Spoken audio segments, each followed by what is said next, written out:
Você conhece o Blackpink?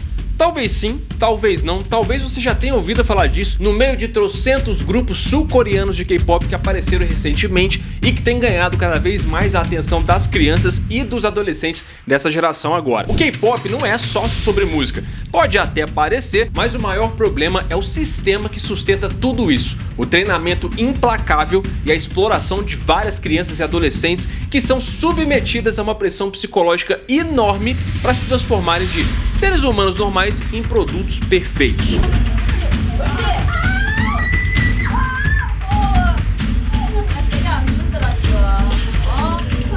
Imagina você começar um treinamento a nível de atleta com só 10 anos de idade, sendo que essa aí nem é a pior parte. Depois você vai passar anos dentro de um processo de aprendizado que vai desde canto até comportamento de mídia, e isso sem ter tempo para viver. E aí a sua vida literalmente vai passar a ser de uma empresa. Aí isso passa a não ser mais sobre música, mas sim sobre controle total. De onde você mora, com quem você fala, o que você faz, até mesmo se você pode sair para tomar uma gelada com seus amigos. Isso tudo parece muito surreal, mas essa é a realidade de milhares de crianças e adolescentes que, para tentar a chance nesse mercado bilionário do K-pop, tem que se submeter nesse regime abusivo onde o que importa é moldar a perfeição.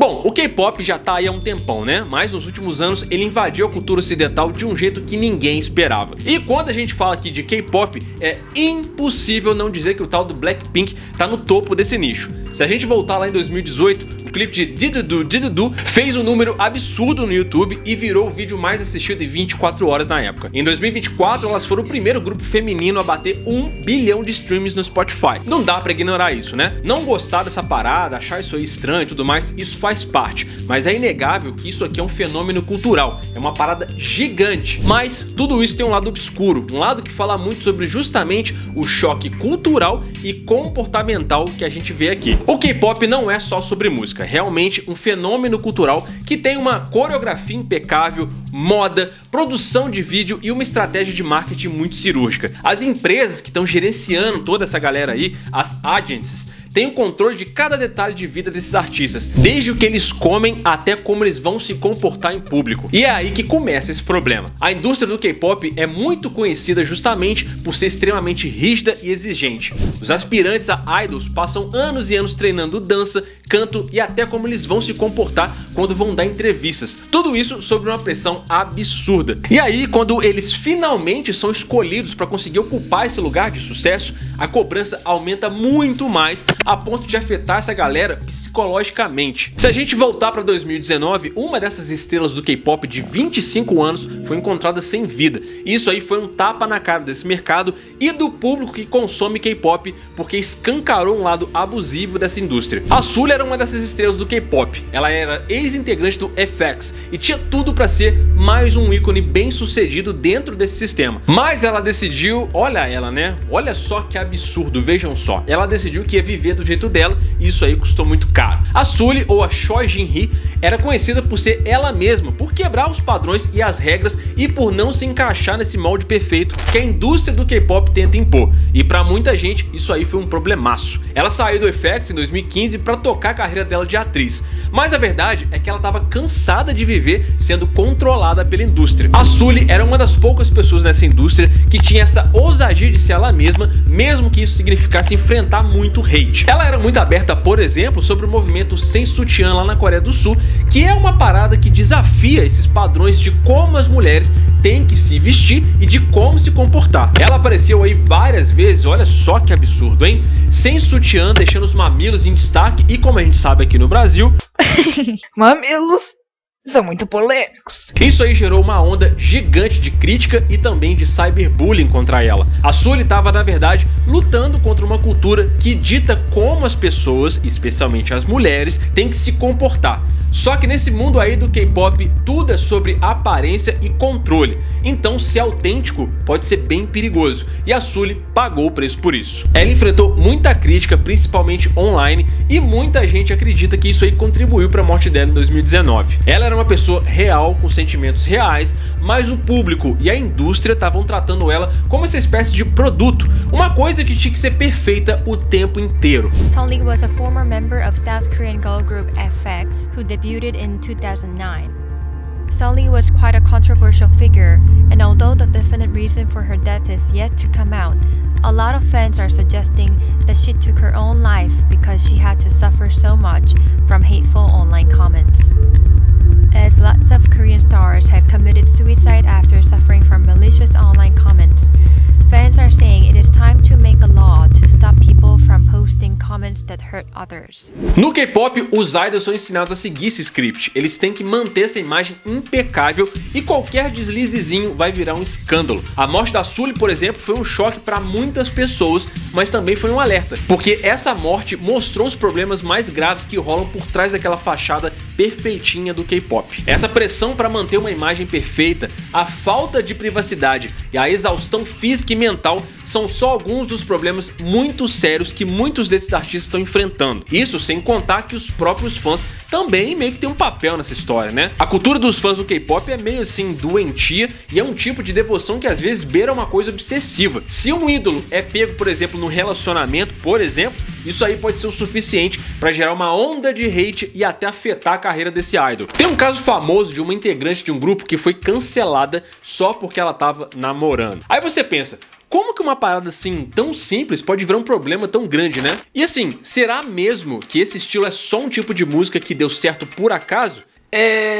Não. O K-pop trouxe uma conexão cultural entre o Oriente e o Ocidente que ia ser bem difícil de imaginar uns anos atrás, né? São culturas extremamente opostas, onde uma visa a liberdade acima de tudo e a outra, assim, mais conservadora em questões de costume principalmente. Esses grupos aí, tipo BTS e o próprio Blackpink, meio que conseguiram quebrar a barreira linguística e cultural. E o K-pop tá influenciando agora a moda, a dança e até o jeito como a gente consome música. Essas coreografias que estão viralizando, os clipes super produzidos e os conceitos visuais são marca registrada deles. Mas até aí também, né, nada que já não tenha acontecido com os Backstreet Boys, por exemplo, né, o NSYNC ou até mesmo o One Direction. Não que essa galera aí não tenha enfrentado também muita pressão e abuso que a gente sabe muito bem que aconteceu, mas a cultura do K-pop normatiza umas paradas que pra gente aqui no Ocidente parece muito errado. Essa indústria foi construída com o objetivo de se espalhar pelo mundo estrategicamente. E quando a gente fala que essa aqui é uma cultura que foi fabricada, isso não é exagero. O K-pop é parte de um movimento bem maior, o Korean Wave, que espalhou a cultura sul-coreana pelo mundo. Filme, série, moda, comida e, claro, música. Tudo isso foi pensado para projetar a Coreia do Sul como uma potência cultural. E deu certo. Você já reparou que quando a gente era criança, tudo era sobre cultura ocidental, principalmente a dos Estados Unidos? Você pensava em um modelo de homem forte e você já pensava logo no Rambo. Você pensava em filme e obviamente sua cabeça ia lá pra Hollywood. Você pensava em modelo ideal de vida e automaticamente você pensava no American Way of Life. Quando a gente olha pra isso tudo, dá pra traçar um paralelo interessante com essa expansão cultural que a Coreia do Sul tá fazendo agora com K-pop e também com a Korean Wave. É claro que assim, né, são contextos completamente diferentes, mas os dois têm essa ideia de espalhar influência e dominar espaço culturalmente. No século XIX, os Estados Unidos começou uma ideia de expansão que era uma soma de fatores que tinha a ver com o Destino Manifesto e a Marcha pro Oeste. Porque eles acreditavam que eles tinham essa missão divina, né, de expandir o território deles e a cultura, porque tudo deles é melhor do que o nosso. Era aquela história de que eles eram superiores, que tinha assim uma missão civilizatória e que o progresso deles ia meio que salvar o mundo. E isso tudo meio que foi assim,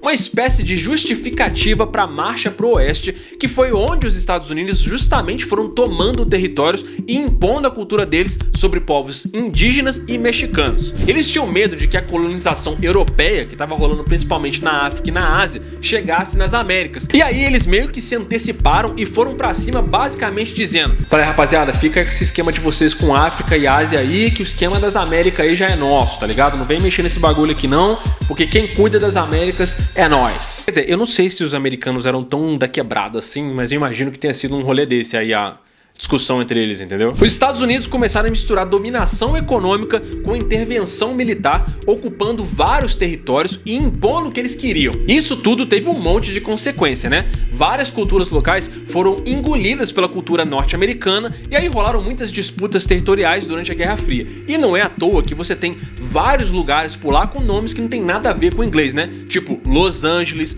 Iowa, Utah, São Francisco, Las Vegas e, claro, a hegemonia do dólar como moeda internacional. Foi aí que os Estados Unidos meio que foram virando esse sinônimo de poder global. Hoje, nem de longe, os Estados Unidos são tão fortes como eles já foram lá no passado, né? Principalmente como eles foram depois da Segunda Guerra Mundial, onde eles viram uma boa oportunidade de exportar muito, principalmente para a Europa. E com isso, eles acabaram tendo um momento realmente de muito poder e influência que hoje não é nem a sombra do que foi um dia. Porém, eles ainda são muito fortes se comparados aí a vários países do mundo. Agora, trazendo isso para a Coreia do Sul e pro K-pop, dá pra ver um pouco dessa mesma lógica, só que de um jeito diferente. A Coreia não tá necessariamente invadindo ninguém com essa política aí do quebra-pau, mas meio que tá ocupando espaço culturalmente. Depois da crise financeira deles lá em 97, a Coreia do Sul sacou que podia usar essa ideia cultural para poder projetar uma influência no mundo. Aí eles começaram a investir muito, principalmente na música, nos filmes, nas séries e até na comida, que deu origem ao Korean Wave. Então, na verdade, o K-pop é só tipo a ponta do iceberg, que é a parte mais visível dessa história. Assim como os Estados Unidos usaram essa ideia de superioridade e de missão civilizatória,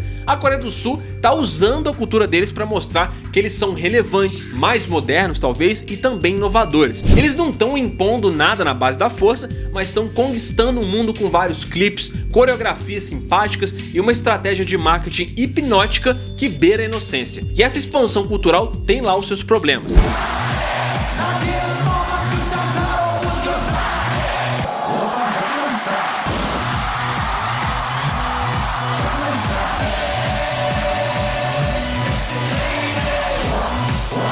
A indústria musical coreana seguiu o exemplo lá de Hollywood e foram meio que fazendo produtos e produções que misturam elementos ocidentais, como o Europop, o hip hop e a música eletrônica, só que com um toque coreano. Em 1992, o Taiji and Boys revolucionou a cena musical coreana. Nos anos 2000, o Hot e o Boa já mostravam que o K-pop ia longe, mas foi em 2012 que o K-pop foi pro topo. Aí surgiu o Gangnam Style e depois, com BTS e o Blackpink levando a música coreana para um patamar global, a Coreia virou outra coisa. E isso tudo não foi por acaso. Foi tudo muito bem planejado. O BTS é o maior exemplo de como o K-pop virou esse fenômeno global que movimenta bilhões de dólares. Os caras estão valendo hoje aproximadamente 3,6 bilhões por ano. A gente tá falando de uma parada que vai muito além da música. Eles viraram um produto cultural que impacta turismo, moda, tecnologia e até a própria imagem da Coreia do Sul pro mundo. E a história deles escancara como o K-pop é meio doentio. A Hybe, que criou eles, simplesmente decidiu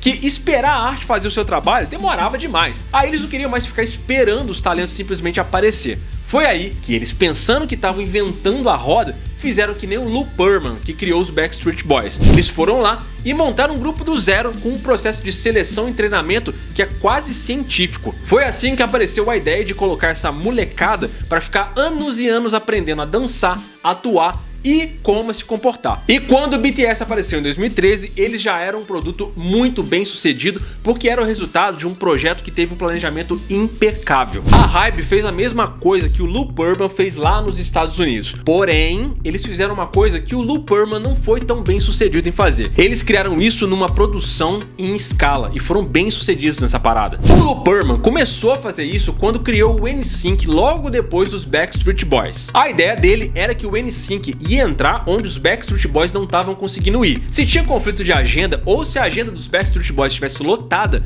o NSYNC ia lá morder essa grana. E assim ele não ia perder dinheiro porque os garotos estavam ocupados, cansados ou em qualquer outro lugar do mundo. Isso meio que deu certo por um tempo. E aí ele foi tentando manter essa máquina de dinheiro fazendo ainda mais grupos. Ele tentou com Old Town, com Innocence, com LFO, com US5, com Aaron Carter, com Jordan Knight, com Smiles and Softstar e até com C-Note. E você achou que ele só tinha os Backstreet Boys e o NSYNC, né? Mas sabe com o que o Lou Pearlman não contou? Com a variável do comportamento ocidental. Depois que esses grupos aí fizeram muito sucesso, principalmente Backstreet Boys e NSYNC, eles começaram a pensar, cara, peraí, É a gente que faz as viagens, é a gente que dança, é a gente que tem talento, é a gente que entra no estúdio pra gravar. Nós somos o rótulo desse produto aqui. Por que esse maluco aí tem que ganhar mais que a gente? E aí, meio que assim, se sentindo abusados e usados, né? Os caras resolveram entrar com um processo e depois de muita queda de braço e de uma investigação que descobriu que o Lou Pearlman fazia esquema de Ponzi, eles venceram e se tornaram independentes. Mas por que esse formato aí funciona na Coreia do Sul e não funcionou necessariamente lá nos Estados Unidos? O que o Lou Pearlman não tinha era a cultura subserviente da Coreia do Sul. Eles respeitam, eles aceitam. Na verdade, mal se sabe se eles entendem que existe outro jeito de fazer as coisas, porque eles meio que cresceram nesse meio,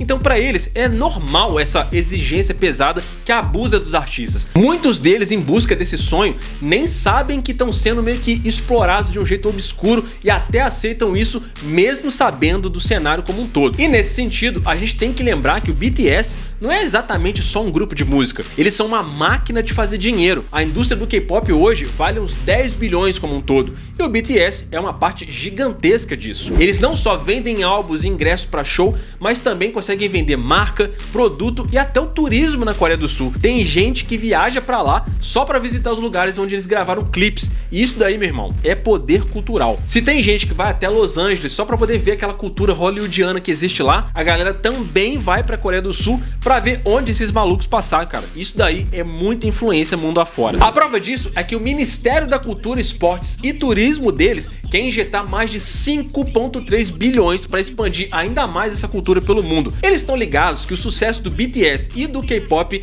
é uma oportunidade para projetar a Coreia do Sul como uma potência cultural. É uma estratégia que vai muito, mas muito além de música só. Mas essa questão cultural aí, nem de longe é o maior problema do K-pop, porque acima disso tudo, a gente tem que entender que isso cresce em cima de material humano. E essa é a parte mais difícil e pesada do K-pop. O sistema de treinamento começa com crianças de só 10 anos de idade, às vezes até mais novas que isso. Elas vão sendo escolhidas por essas agências e vão sendo colocadas num regime de treinamento bastante intenso, como se eles fossem um tipo de atleta de alta performance. E tudo isso com o único objetivo de fazer eles virarem esses produtos perfeitos para a sociedade. O processo começa com várias audições que são bem rigorosas. Aí milhares de crianças e adolescentes tentam essa sorte, mas só uma pequena parte realmente consegue passar. E mesmo depois deles serem aceitos, eles viram só os trainees, né? Que é basicamente um estágio que pode durar anos e anos adentro. É só aí que eles vão ter aula de canto, dança, atuação, idioma e comportamento de mídia.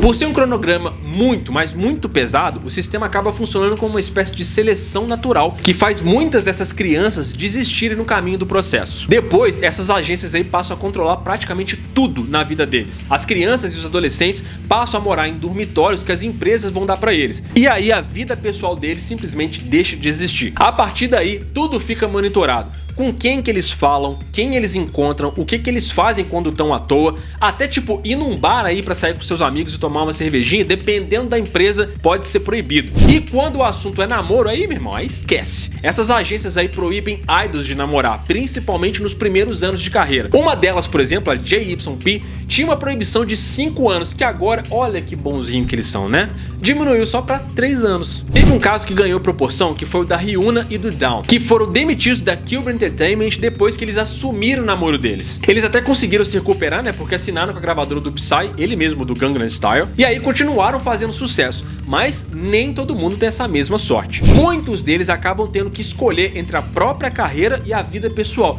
Isso aí é cruel, né? Até porque eles começam tudo isso quando eles ainda são criança. Isso fora que a indústria do K-pop é obcecada com esse padrão de beleza impossível. Se você não é magro, bonito e carismático, a sua chance de ser um idol simplesmente não existe. E isso aí é uma parada que afeta muita gente, né? Porque ninguém devia se sentir pressionado a ter que se encaixar nesse molde que, sim, não é nada realista. Os idols semanalmente vivem de dieta extrema e eles são obrigados a fazer cirurgia plástica se a agência considerar que precisa fazer. Muitos deles trabalham até o limite, com a agenda bem apertada, e tem uns relatos bizarros de alguns adolescentes que chegaram a desmaiar por exaustão. É uma parada que beira a exploração. E isso aí sem nem entrar nessa questão psicológica, né? A pressão para manter essa imagem imperfeita, a falta de privacidade e o controle abusivo dessas agências tem um custo humano alto e tem muitos casos onde eles não aguentam psicologicamente e aí acontece o que aconteceu com a Sully, por exemplo. E o pior é que por muito tempo isso aí foi tratado como uma coisa até normal, como se fosse normal pagar esse preço aí para fazer sucesso. Felizmente, em abril de 2023, o governo da Coreia do Sul decidiu criar uma lei para poder proteger essa classe aí da exploração. Essa lei criou alguns limites para as horas de trabalho, especialmente para os idols menores de idade, né? E também obriga essas agências a serem financeiramente mais transparentes com eles. É um passo bem importante, mas está longe do ideal, né? Até porque tem uma barreira cultural aí que transforma certas coisas abusivas em normais. A indústria do K-pop é tratada pelo governo sul-coreano como um tesouro nacional. Assim como os Estados Unidos meio que protege a sua indústria automobilística e também as bancárias, a Coreia do Sul está disposta a fazer a mesma coisa com o K-pop, mesmo que para isso eles tenham que fingir que esses problemas graves aí não estejam acontecendo. O grande problema tá no equilíbrio que tá entre a vontade do público e o que a empresa precisa fazer. A galera quer os idols perfeitos, né, tipo boneco de vitrine, e as agências estão querendo entregar isso mesmo que custe a alma literalmente do artista. É um ciclo tóxico de consumo onde os idols são tratados como produtos de fábrica, moldados, monitorados e controlados 7 dias por semana, 24 horas por dia, enquanto todo o lado humano deles é jogado no lixo. E aí vem um pacote completo: cyberbullying, dieta absurda, proibição de namoro, um monte de turnê interminável, enfim. Agora, falando sério, né, isso aí mexe muito com o psicológico, tanto dos artistas quanto da galera que idolatra eles. Essa pressão surreal para agradar fã, com essa expectativa nem um pouco realista, acaba detonando emocionalmente os idols. E quando você junta isso com a cultura sul-coreana, onde o sucesso individual é quase uma obsessão, dá para entender como a coisa só piora. Lá, ser o melhor muitas vezes importa mais do que o bem-estar coletivo. E isso só intensifica essa competitividade que é meio doentia. E como que resolve isso, mano? Não que alguém lá na indústria, né, esteja realmente muito preocupado com essa parada, mas assim, essa regulamentação do governo aí foi um passo muito importante, mas a mudança tem que ser mais profunda e tem que começar pela transformação da nossa própria cultura de consumo do entretenimento. A galera que ama aí K-pop, as agências e até os governos tem que se unir para humanizar o tratamento com esses artistas. O público precisa aprender a respeitar os limites dos seus ídolos e principalmente a ver eles como seres humanos que eles são e não como esses produtos que estão ali só para agradar e para entreter. As empresas têm que dar condição de trabalho mais justa, um contrato mais humano e apoio psicológico para essa galera. E a real é que esse problema aí não é exclusividade do K-pop, a gente sabe, né? A indústria musical global todinha já tem uma longa lista de casos de negligência com artistas desde sempre. Mas o K-pop agora é como um reflexo amplificado dessa bagunça. E para quebrar esse ciclo, tem que ter uma mudança coletiva. O K-pop já provou que tem o poder de moldar a tendência global. E talvez agora seja a hora de começar um movimento que ponha a saúde e o bem-estar desses artistas em primeiro lugar. Até porque quem que vai gostar de uma parada que destrói quem ela mesma criou? É um desafio tão real quanto o problema é, mas não é impossível. E quem sabe, né? Essa aí é uma mudança que vai deixar um legado cultural pro K-pop no mundo de verdade. Mas isso, na minha opinião, eu espero que você tenha a sua. E aí, cara, você sabia desse lado obscuro e do problema do K-pop? Como você acha que dá pra resolver isso? Tamo juntão, muito obrigado aí pela sua audiência, até a próxima, valeu!